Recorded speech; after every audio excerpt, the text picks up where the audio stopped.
జై హనుమాన్. సుందరాకాండ 2వ సర్గ. లంకానగర ప్రవేశం.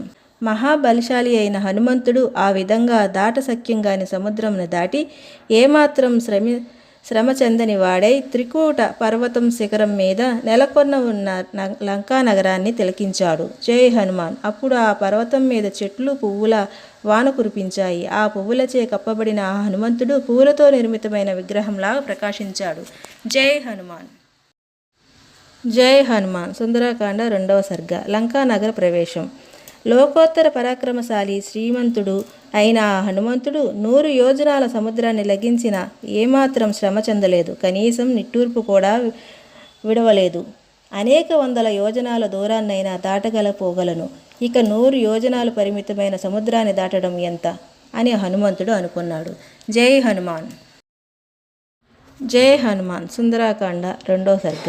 లంకానగర ప్రవేశం.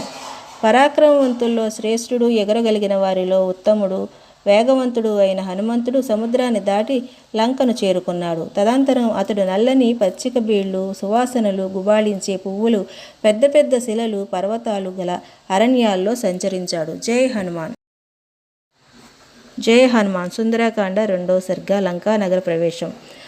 మహా తేజశాలి వానర శ్రేష్ఠుడు అయిన హనుమంతుడు చెట్లచే ఆవరించబడిన కొండలను పుష్పించిన వనశ్రేణులను దాటి ముందుకు వెళ్ళాడు. హనుమంతుడు ఆ లంబాగిరి మీద నిలబడి వనాలను, ఉద్యానవనాలను, పర్వతాంగ్ర నెలకొని ఉన్న లంకా నగరాన్ని చూశాడు. జై హనుమాన్.